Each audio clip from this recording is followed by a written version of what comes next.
इज्जत का ठिकाना बने। मैं मुसलमान हूँ, आप मुसलमान हैं। मुसलमान अपने आप को पर्दे में रखकर अपनी बहनों को सामने नहीं लाता है, बल्कि अपनी बहनों को पर्दे में रखकर अपने आप को सीना से भर कर देता है। अगर आप मुसलमान हैं, अगर आप नबी के दीवाने हैं, तुम पैगाम रिसालत आम करिए और हया को आम करिए। मर्दों में भी हया होना चाहिए, औरतों में भी हया होना चाहिए। मर्द नाफ के नीचे से लेकर घुटने तक छुपाना फर्ज है। अगर दिखाया या देखा, दोनों हराम। स्टैंडर्ड बने, चड्डा पहन लिए। कैसे तुम्हारा जहन ये गवारा करता है कि अपनी बेटी के सामने, अपनी बहन के सामने इस हालत में आया जाए? इतनी शर्म खत्म हो गई हमारी। हजरत उस्मान गनी रज़ियल्लाहु ताला अन्हु के बारे में इरशाद होता है कि उनको तलवार का जख्म लगा दिया गया था पीछे, तो अपना कुर्ता नहीं उठा रहे थे उसको सही करवाने के लिए कि बेहयाई होगी। हजरत उस्मान गनी का हया का ये आलम था कि जब वो आते बारगाह रिसालत में, तो नबी अकरम अपना कपड़ा समेटना शुरू कर देते। ये हया ईमान से है। आज हमारे अंदर से हया गायब। तो अपनी माँ और बहनों को हया में रखो, पर्दे में रखो, उनको बाइज्जत बनाओ, उनको बावकार बनाओ। पर्दे में रहने वाली औरत बाइज्जत और बावकार होती है, और जो बाहर होती है वो रौंदी जाती है, कुचली जाती है। लिहाजा हमें और आपको चाहिए कि हम पैगाम रिसालत को आम करें। इन तमाम चीज़ों को, गाना बजाना, नाच ढोल ताशा, इन तमाम चीज़ों से दूर हो जाएं। इस्लाम ने जिसकी इजाज़त दी है उसको सब लोग मिलकर करें। सब लोग मिलकर करेंगे तो माशरा अच्छा होगा। सब लोग मिलेंगे नहीं तो माशरा अच्छा नहीं होगा। और मिलेंगे कैसे? सिर्फ एक बात से बताना चाहूँगा, एक चीज़। मिलेंगे कैसे?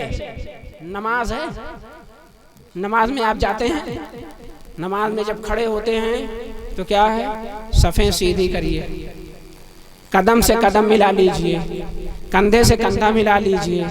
अब यहाँ आपके जहन में ये नहीं रहता है कि बगल में जो खड़ा है ये गरीब है, फ़कीर है, इसके बगल में हम नहीं खड़े हो सकते। नहीं, यहीं से आपकी जहनियत कन्वर्ट कर दी गई।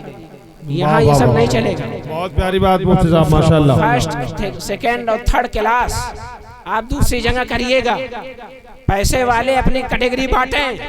ये मस्जिद है, मस्जिद अल्लाह का घर है। यहाँ जो आ रहा है वो अल्लाह का बंदा है, और जो अल्लाह का बंदा है फटा पुराना कपड़ा पहनकर अगर अगली सब में बैठ गया तो वक्त का बादशाह भी उसे उठा नहीं सकता है। यही नमाज सिखाती है कि गरीबी हो, अमीरी हो, एक ही सब में खड़े हो गए महमूद व अयाज। न कोई बंदा रहा, न कोई बंदा नमाज।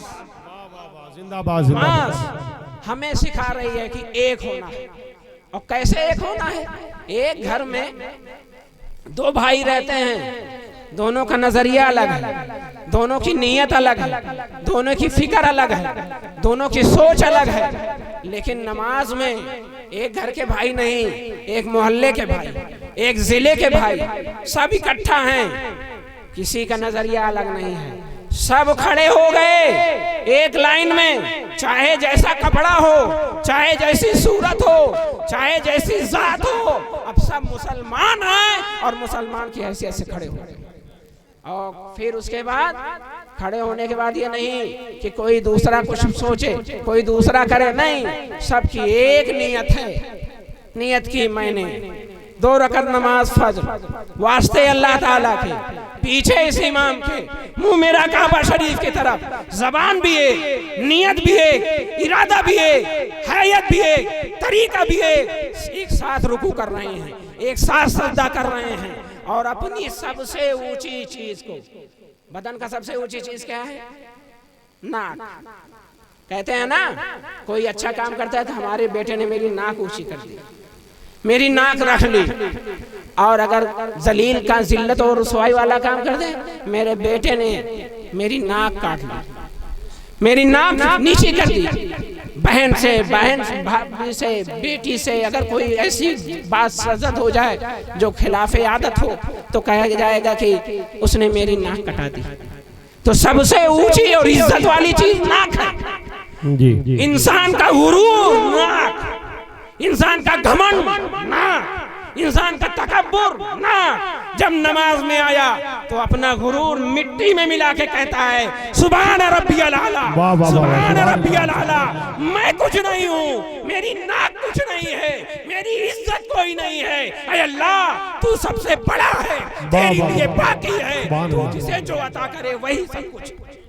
और जब जमीन में मिट्टी में अपनी नाक मिलाकर सुभान रब्बियल आला कहता है तो अल्लाह तबारक ताला उसे इतना बुलंद करता है, इतना बुलंद करता है कि बढ़े तो एक, घटे तो एक मुश्ते खाक है इंसान, बढ़े तो कायनात में समा न सके।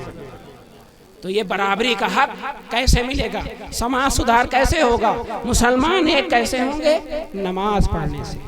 कैसे होंगे? सब लोग एक होना चाहते हो कि नहीं? सब लोग एक होना चाहते हैं तो नमाज पढ़ेंगे सब लोग? हाथ उठा के बता सकते हैं सब लोग? माशाअल्लाह, अल्लाह तबारक ताला बरकतें अता फरमाए, इन हाथों को मजबूत करे, इनको कुव्वत वाला बनाए, हैदर कर्रार का जोश अदा करे, सच्चा पक्का नमाजी बनाए। और एक बात और, हमारी माँ बहनें भी, उनसे मैं हाथ नहीं उठवाऊंगा। हमारी माँ बहनों के कंट्रोल में पूरी होम मिनिस्ट्री है, समझ गए कि नहीं? हाँ, वो अगर कह दें जलेबी लाना है तो आपको जान पे खेल के जलेबी लाना है, वरना तो घर से बाहर खाना नहीं बनना है। जो माँ बहनें ये कहती हैं आज ये सामान लाना है, अगर नहीं लाए तो खाना नहीं बनेगा, वो माँ बहनें अब ये भी कहें आज से नमाज पढ़ना है, नमाज नहीं पढ़ोगे तो खाना नहीं बनेगा।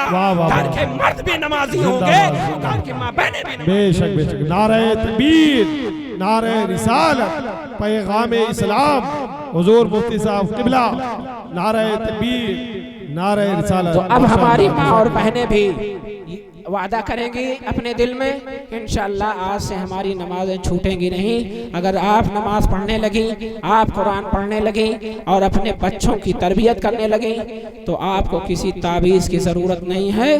कुरान शिफाउन लिकुल्लि दा है, हर बीमारी की दवा कुरान है। आप कुरान पढ़ते जाइए, शिफा मिलती जाएगी। अल्लाह तबारक ताला हमें और आपको सबको सेहत और सलामती के साथ मजहब हक पर इस्तिकामत अता फरमाए, मसलक आला हज़रत पर कायम और दायम रखे और उसी पर हुस्ने खात्मा अता फरमाए। चाहते होगर बदला हुआ फर्दा का रंग, सारे आलम पर छिड़क दो गुंबदे खजरा का रंग। अस्सलामु अलैकुम व रहमतुल्लाहि।